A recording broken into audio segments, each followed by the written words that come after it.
Okay, welcome to Life Coaching Classes and Videos by Universal Recovery 360. Um, this is part 2 of a spiritual series 1 through 3. The first series was on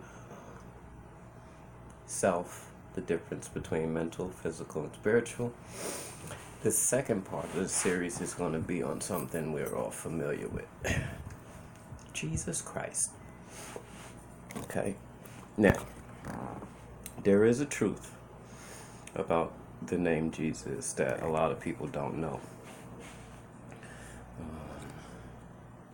Some say we have secret societies that have been storing or holding the truth for ages. Some say one of them wears a ring with the symbol of a G on it.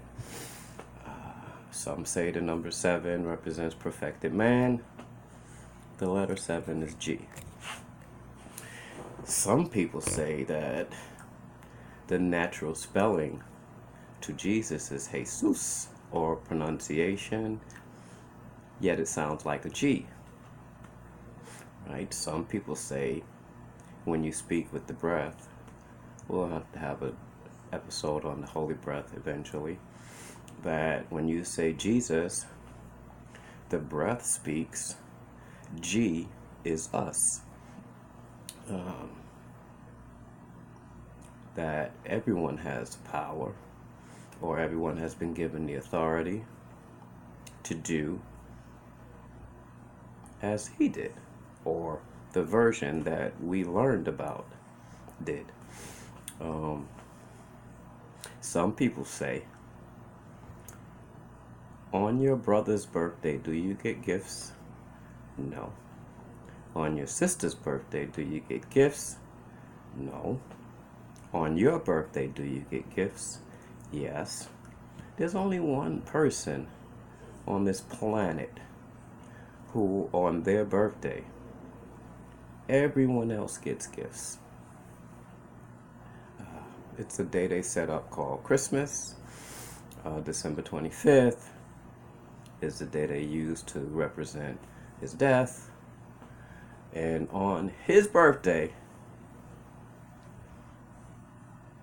no, I said that wrong. It's not used to represent his death. It's used to represent his birth.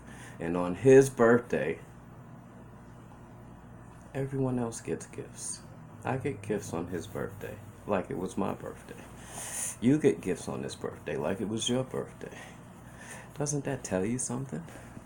You don't get that on nobody else's birthday.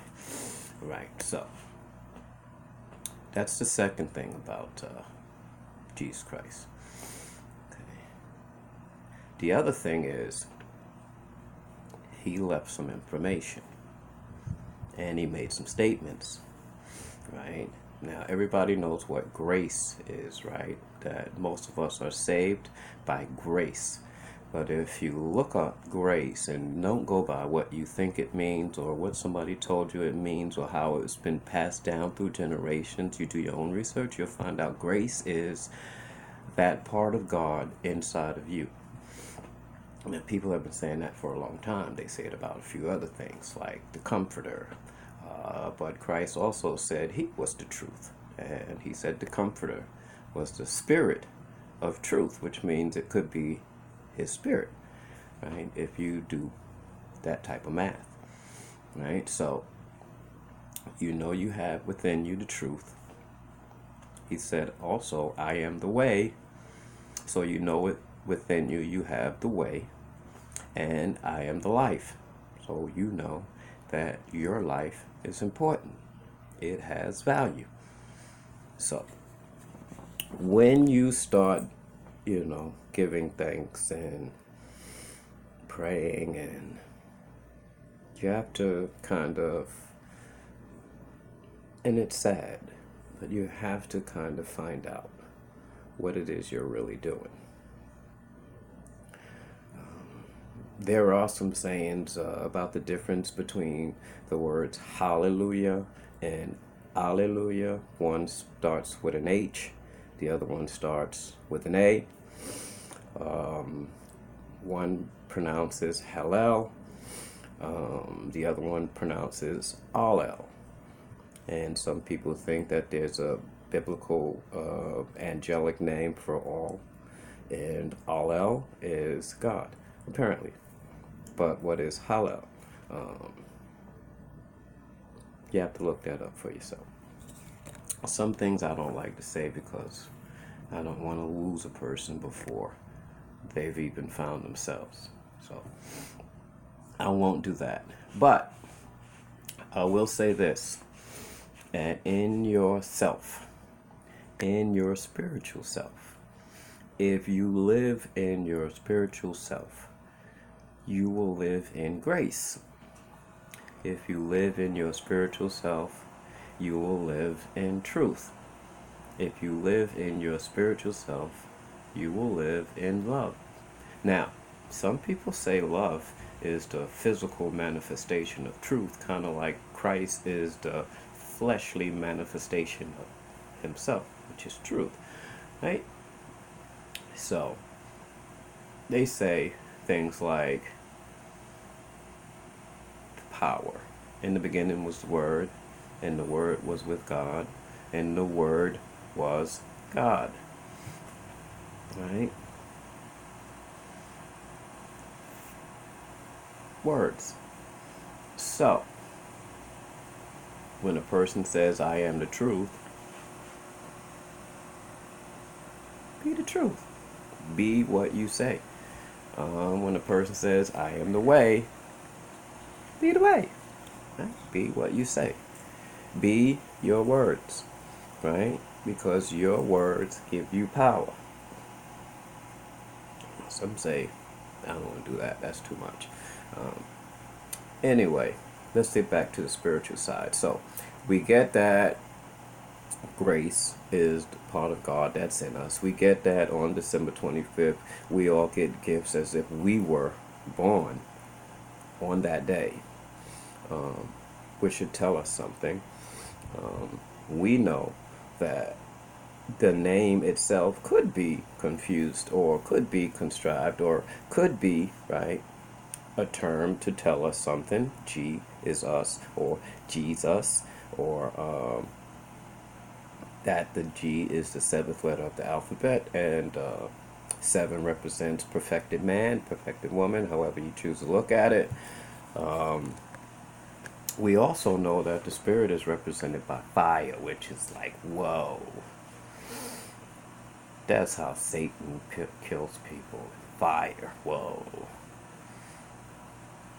Are we fire? I don't know.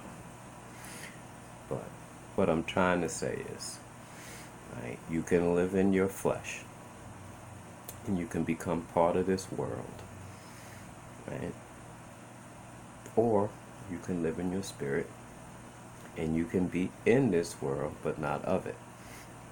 Do you think there's a difference between being in the world and being in the world but not of the world? You start to choose different things to be valuable, like life, love, freedom, peace, justice.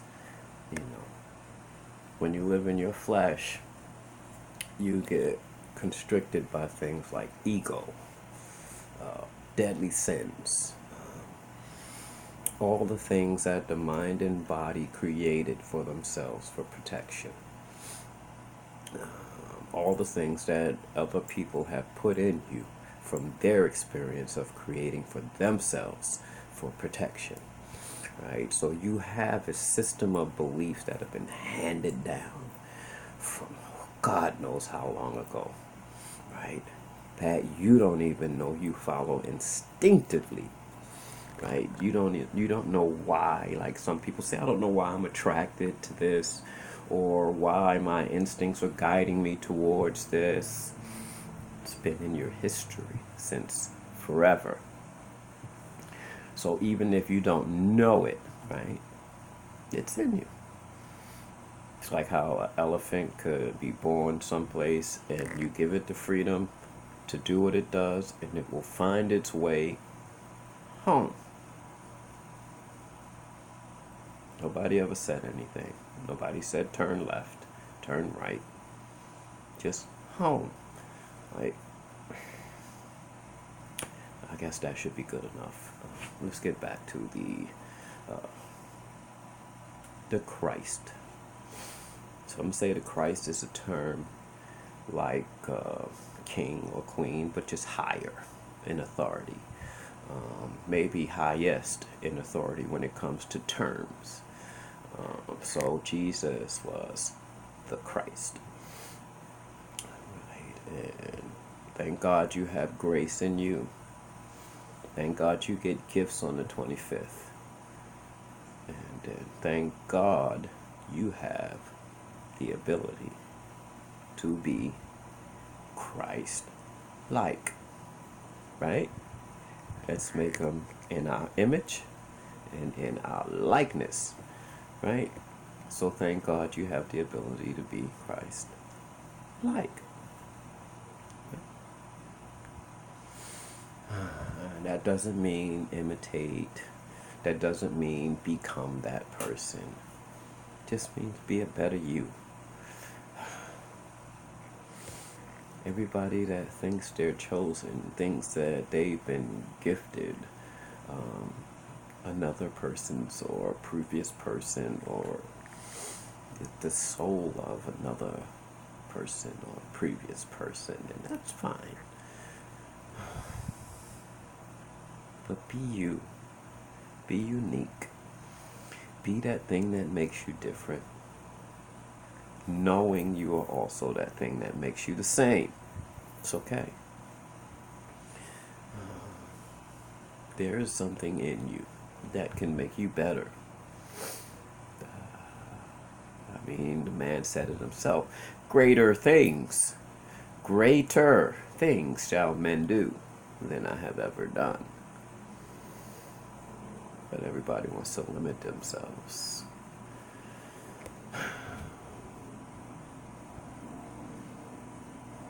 I can tell you why. Because things get watered down. Yeah, I'm going to tell you. And this, I'm going to be going on the cutting edge with, because I have friends across continents that smoke marijuana. I've always been an advocate for marijuana, and now that they're making it legal, I'm kind of happy. Even though I'm on my own spiritual path now, and I'm just glad that things are changing.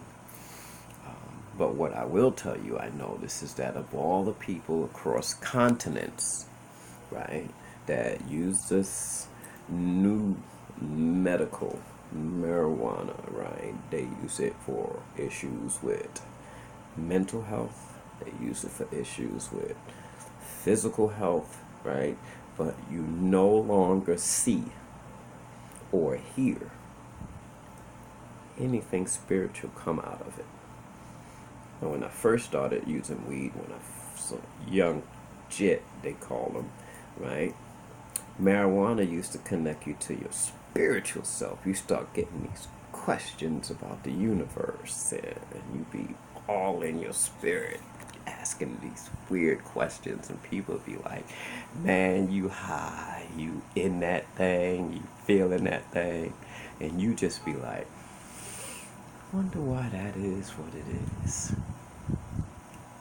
Here's the sad part.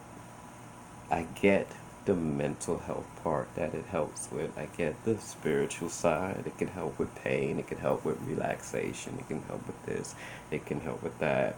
But I don't see what I've known it, or it has been known to be, a connection to your spiritual self. You don't see that in the people who who use marijuana in this day and age.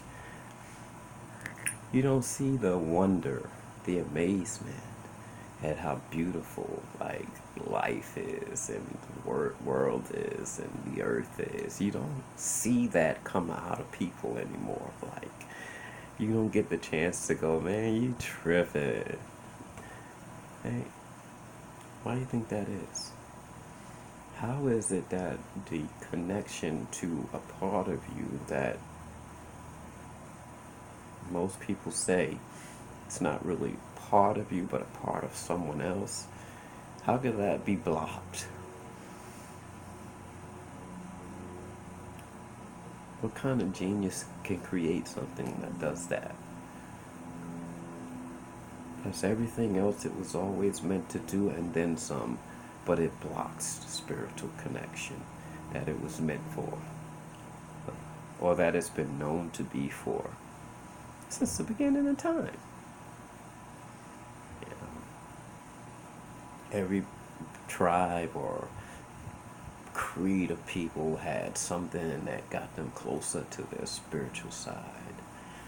And slowly but surely, all of those things that get you closer to your spiritual side are just helping you mentally and physically now. How's that possible? Anyway, this is a hint on what you need to pay attention to, what you need to look out for, what you need to be, how can I say this, prepared for. Like me, I know the truth will make you free, so I'm not afraid to speak it. There is a reality that people will kill you if you know certain things. They've been doing that since the beginning of time. That's why you have this group of people called the Gnostics, who had what was considered to be gnosis, or the key to life itself. And they hand it down to people that are able to keep the secret. What do you think that is? Anyway, when you live in your spiritual self, there's no physical secrets, there's no mental secrets, there's no cages and all that stuff. It's just freedom. When you live in your spiritual self and you live by what you think is truth, do your research. Because if it's not truth, then it's falsehood. Which means that you will watch everything you trying to achieve get farther away from you the closer you think you get into it. The one step forward, take 2 steps back approach. You will never reach your goals through falsehood. So do your research on yourself. You know when the truth is coming out of you because it has a particular vibration. And that is why when it comes out of you and it is not truth, but you want someone else to see it as truth, the vibration shows. You have to be really good at vibrations. You ever seen that commercial? What is that song? Good, good, good, good vibrations. You have to understand them if you're going to be a good liar. And I'm not giving you a heads up on how to be a devil. My job is to show you how to be an angel. How to follow your spiritual path. How to walk in the footsteps of the ones you wish to walk with eventually. They turn down the ideas of the world. They turn down, that's what you see in all those examples, them turning down the idea of the world and willing to risk it all for truth. That's what you see when you read those stories, whether you believe it or not. The problem is you'll read them with these eyes and you feel them with this flesh, right? This soul, this body. You need to